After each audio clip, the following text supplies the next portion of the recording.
तो भाई लोग, वैनम द लास्ट डांस में नल जैसे पावरफुल कैरेक्टर्स को दिखाना ये सोनी का एक साहसी कदम में से एक है, क्योंकि वैनम की इस मूवी का इतना बजट नहीं है जिसकी वजह से ये कैरेक्टर अपने फुल पोटेंशियल और लाइव एक्शन में इस मूवी में दिख पाए।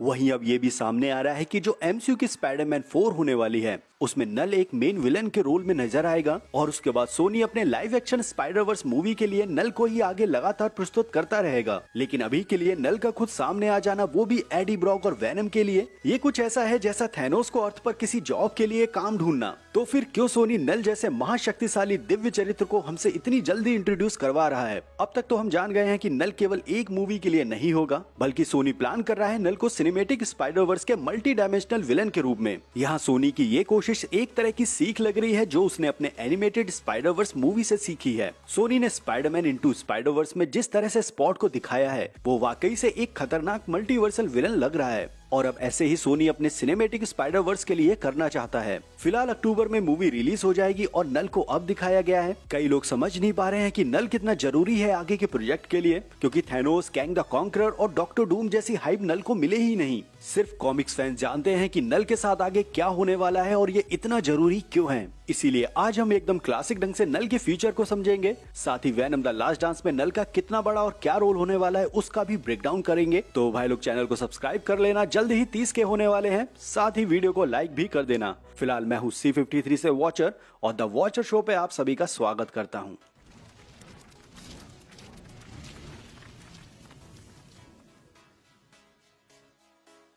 सबसे पहले शुरुआत करते हैं अंत से। तो नल के बारे में बस इतना समझ लो कि ये स्पाइडरवर्स के लिए नया थैनोस, कैंग और डॉक्टर डूम है। पिछली वैनम मूवी में वैनम ने हिंट दिया था कि कोई उससे ऊपर है और पावरफुल है। उसने बताया कि वो और बाकी के सिम्बॉइड आपस में एक हाइव माइंड से जुड़े हुए हैं। तब वैनम ने वहाँ नल का नाम नहीं लिया था, क्योंकि हमने इस ट्रेलर में देख लिया कि नल का नाम लेने से वैनम की कितनी फट रही है। और अब जब नल एडी ब्रॉक और वैनम के अर्थ पर इंटरफेयर कर रहा है, इसके पीछे का रीजन क्या है और क्यों ये बाकी के सिम्बॉइड्स वैनम और एडी ब्रॉक के पीछे लगे हुए हैं? इन सब का रीजन मुझे सिर्फ एक ही लगता है कि जो रिसेंट में ही एडी ब्रॉक और वैनम ने दूसरे यूनिवर्स में ट्रेवल किया है, जहां वो डॉक्टर स्ट्रेंज के स्पेल के कारण 616 में पहुंच गए थे। साथ ही मैं आप लोगों को ये भी बता दूं कि एडी ब्रॉक जिस यूनिवर्स में रहता है उस अर्थ का नाम 688 है। फिलहाल वैनम नल के एक हाइव माइंड से जुड़ा हुआ है, इसलिए वैनम के पास कुछ ऐसा है जो नल को चाहिए है, जिसकी मदद से नल मल्टीवर्स की ओर बढ़ेगा। यहाँ पर नल मल्टीवर्स को क्यों खत्म करना चाहता है और इसकी बैक स्टोरी क्या है और नल का आगे फ्यूचर क्या है, इन सब को समझने के लिए नल के ओरिजिन को समझते हैं। क्योंकि जब आप ओरिजिन को अच्छे से समझ लोगे तब थ्योरीज में कोई दिक्कत नहीं आएगी। तो नल को गॉड ऑफ डार्कनेस और किंग इन ब्लैक भी कहा जाता है। नल को डॉनी कैट्स और राइन सेगमेंट ने क्रिएट किया था,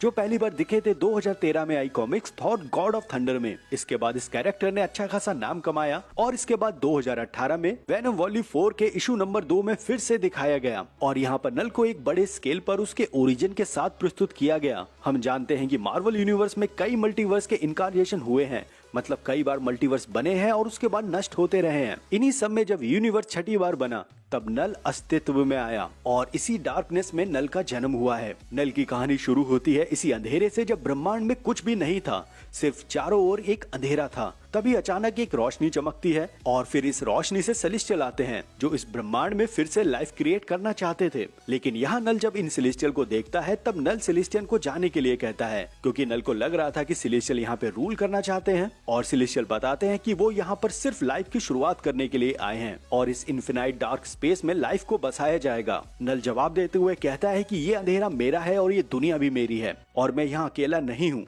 मेरी परछाई हमेशा मेरे साथ है। ये अंधेरा दोबारा नहीं भरा जा सकता, क्योंकि ये एक मेरा अंग है और ये मेरी तरह जिंदा है। यहाँ सेलेस्टियल नल की बातों पर कोई भी ध्यान नहीं देते, इसलिए नल अपनी परछाई में हाथ डालकर अपनी परछाई को एक तलवार में बदल देता है और सेलेस्टियल पर हमला करते हुए एक सेलेस्टियल का सिर काट देता है, जिसके कारण यहाँ से अभी के लिए बाकी के सेलेस्टियल भाग लेते हैं। अब जो यहाँ पर सेलेस्टियल का सिर कटा हुआ है वैसा ही हमने गार्डियंस ऑफ गैलेक्सी में भी देखा था, जिसको नोवेयर नाम से बुलाया जाता है, और कॉमिक्स में भी ये क्लियर कर दिया गया है कि ये जो नोवेयर प्लेनेट बना है सेलेस्टियल के कटे हुए सर से, ये वो ही सेलेस्टियल है जिसको नल ने मारा था। इसीलिए एमसीयू और सोनी नोवेयर को नल से कनेक्ट करके हमें इजीली दिखा सकते हैं। फिलहाल इसके बाद सेलेस्टियल नल को एक वर्ल्ड लाइक जेल में डाल देते हैं, जहां नल अपने लिए एक तलवार बनाता है, और जब यहाँ पर ये तलवार तैयार हो रही होती है तब यहाँ आग और हथौड़े की चोट की आवाज से ये तलवार ढलने लगती है, और यही कारण है कि जितने भी सिम्बॉइड्स हैं वो आग और शोर से इतना डरते हैं। फिलहाल जब ये तलवार तैयार होती है तब इसको कहा जाता है नेक्रोसॉर्ड। तलवार बनने के बाद नल अपनी जेल से बाहर निकल जाता है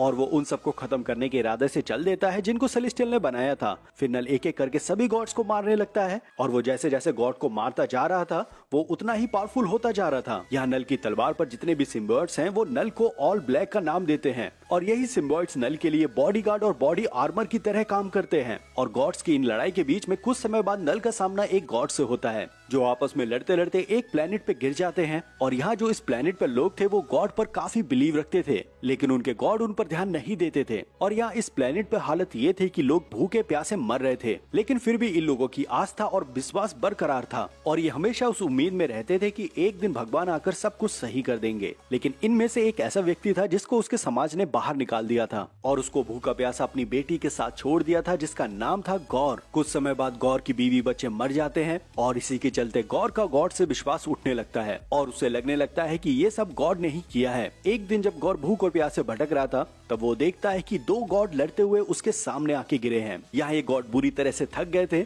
और गौर से जब ये गॉड मदद मांगने के लिए कहते हैं तब गौर कहता है कि तुम्हारी वजह से मेरी फैमिली मरी है, हम लोग कैसे भी भूखे प्यासे जिंदा हैं, लेकिन तुम गॉड्स में से किसी ने भी हमारी कोई भी मदद नहीं की। मैंने अपनी पूरी जिंदगी तुम्हारी सेवा की, इसके बदले मुझे क्या मिला, इसीलिए तुम यही मरो। और गौर यहाँ पर नल की नेक्रोसॉर्ड उठाकर इन दोनों गॉड्स को मार देता है और शॉट के इस पावर की वजह से यहाँ पर गॉड द गॉड वूचर बनता है। इधर नल बुरी तरह से लड़ाई में जख्मी हो गया था और अपने आप को हील करने के लिए एक प्लेनेट पर चला गया जहाँ वो सालों तक रहा और उसे यहीं पर पता चलता है कि वो अपने सिम्बियोट से किसी भी लिविंग थिंग से कनेक्ट कर सकता है। साथ ही नल को यहाँ पर यह भी पता चला कि वो होस्ट की बॉडी पर अपना पूरा कंट्रोल भी ले सकता है और इसी चीज की वजह से नल होस्ट की फीलिंग्स को महसूस कर सकता है, जो वो देख रहे हैं वो भी देख सकता है और अगर नल चाहे तो अपने हिसाब से उन्हें कंट्रोल भी कर सकता है। और इसी ढंग से नल यहाँ पर इन सिम्बियोट्स का हाइप माइंड बन जाता है और अपनी इन पावर्स का यूज करते हुए नल सभी सिम्बियोट्स को यूनिवर्स में भेज देता है और सिम्बियोट्स अलग अलग प्लेनेट पे जाकर हर किसी बीइंग से जुड़ते हैं और उनके बाद नल इन सबको इजीली कंट्रोल कर लेता है। इतना सब कुछ करने के बाद नल को कहीं जाने की कोई जरूरत नहीं थी,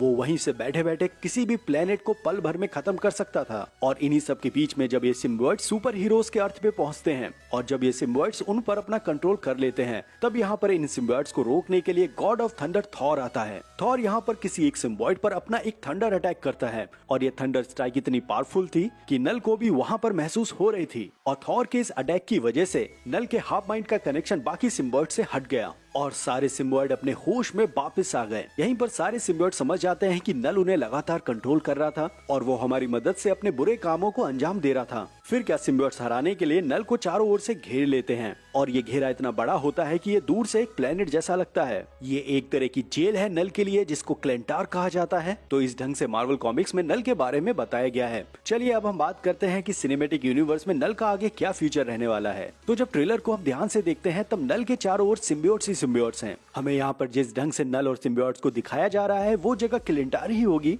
लेकिन यहाँ पर इस चीज को देखने के बाद ये चीज भी सामने आती है, क्या ये चीज वही होगी जब नल को सिम्बियोट्स कैद कर लेंगे या नल अभी उस फेज तक पहुंचा ही नहीं है कि जब उन्हें सिम्बियोट्स कैद करेंगे। इसका आंसर अभी के लिए मूवी की स्टोरी लाइन से ही पता चलेगा और अगर नल के अपीयरेंस की बात करें तो ये अभी के लिए पूरा कॉमिक एक्यूरेट लग रहा है और स्टोरी लाइन के हिसाब से अब तक हमें जितने भी वैनम से इंट्रोड्यूस कराया गया है वो सब वैनम से लड़ते हुए नजर आ रहे हैं क्योंकि नल पर उनका कंट्रोल है और जब इन पर नल का कंट्रोल छूटेगा तो मूवी के लास्ट में आते आते ये सभी सिम्बियोट्स और वैनम साथ में लड़ते हुए दिखाई देंगे। वहीं ये जो पैट्रिक कैरेक्टर है जिस पर टॉक्सिक नाम का सिम्बियोट लगा हुआ है वो इस मूवी के लिए की रोल में रहेगा क्योंकि ये अपने सिम्बियोट्स की मदद से जान सकता है कि नल क्या चाहता है और ये अर्थ पर इतनी तबाही क्यों हो रही है। और यहाँ पर ये चीज भी साफ हो गई है कि ये जो पैट्रिक के साथ टॉक्सिक सिम्बियोट है उसने अपने होस्ट को खाया नहीं बल्कि अडेप्ट किया है, इसीलिए एडी ब्रॉक की तरह एक दूसरा कैरेक्टर बन जाता है जिसके साथ सिम्बियोट मिल चुका है। कायदे में इसको ऐसे समझ सकते हो कि सिम्बियोट्स नल से डरे हुए हैं और बस वो नल से छुटकारा चाहते हैं। वहीं अगर बात करें कि नल कितना पावरफुल है तो उसने कॉमिक्स में बड़े बड़े कांड किए हैं।